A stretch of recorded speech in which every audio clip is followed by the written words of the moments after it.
ఇక శ్రీవారి లడ్డూలో జంతువుల కొవ్వు కలవలేదని సిబిఐ చెప్పిన తర్వాత కూడా టీడీపీ దుర్మార్గంగా ప్రవర్తిస్తోంది అన్నారు వైసీపీ నేతలు. దేవుణ్ణి రాజకీయాలకు వాడుకున్న చంద్రబాబు, పవన్ కళ్యాణ్ ప్రజలకు క్షమాపణ చెప్పాలని డిమాండ్ చేశారు. హిందువుల మనోభావాలను కూటమి ప్రభుత్వం గౌరవించట్లేదని విమర్శించారు. శ్రీ వెంకటేశ్వర స్వామి అన్న ప్రసాదాలలో లడ్డూ ప్రసాదంలో పంది కొవ్వు కలిసిందని, పశువు కొవ్వు కలిసిందని ప్రచారం చేసినటువంటి ప్రభుత్వం ఇది.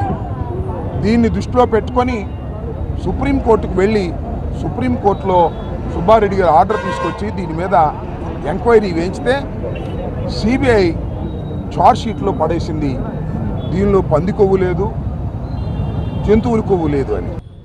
నువ్వు సీనియర్ రాజకీయాల్లో సీనియర్ కాదు, ఈ దిక్కుమాల విషయంలో సీనియర్ అవుతావు. నువ్వు ఈ దిక్కుమాల విషయంలోనే సీనియర్ అవుతావని చెప్పని తెలియపరచుకుంటే ఇప్పటికైనా కానీ చంద్రబాబు నాయుడు, పవన్ కళ్యాణ్, నారా లోకేష్ వెంకటేశ్వర స్వామి గారి విషయంలో చాలా జాగ్రత్తగా ఉండండి.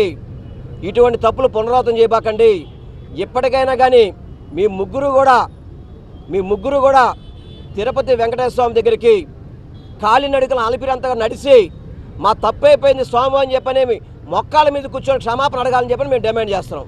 ఇవాళ దేవదేవుడే న్యాయమూర్తి రూపంలో సిబిఐ ఎంక్వైరీకి ఆర్డర్ చేయడం ద్వారా, సిట్ ద్వారా బహిర్గతం చేశాడు.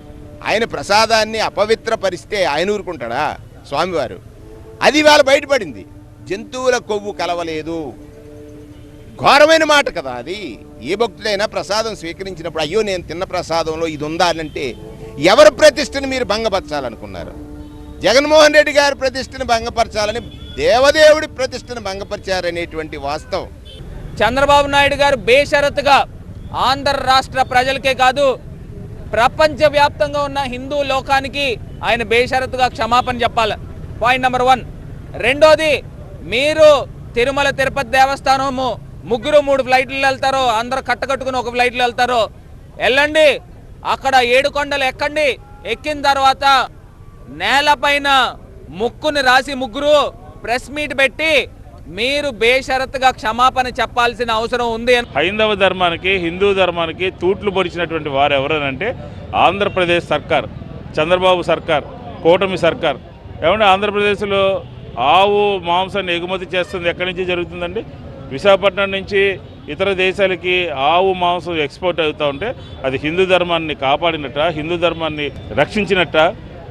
గోవులు మరణిస్తూ ఉంటే హిందూ ధర్మాన్ని రక్షించినట్ట?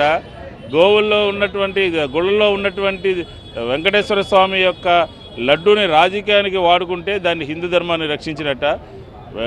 గోవిందరాజస్వామి టెంపుల్ మీద పైకి తాగుబోతు ఎక్కితే దాన్ని హిందూ ధర్మాన్ని రక్షించినట్ట? పవన్ కళ్యాణ్ గారు మేము డిమాండ్ చేస్తున్నాం, మీకు నిజంగా హిందుత్వం మీద నమ్మకం ఉంటే, ప్రేమ ఉంటే, మీరు చేసిన తప్పుకి, మీరు మాట్లాడిన తప్పులకి మళ్ళీ అదే దుర్గగుడి దగ్గరికి వచ్చి మెట్లు కడిగి ఆంధ్రప్రదేశ్ రాష్ట్రానికి ప్రజల యొక్క మనోభావాలు దెబ్బతీసినందుకు మీరు క్షమాపణ చెప్పాలని చెప్పి ఈరోజు వైఎస్ఆర్ కాంగ్రెస్ పార్టీ మేము అందరం డిమాండ్ చేస్తాం.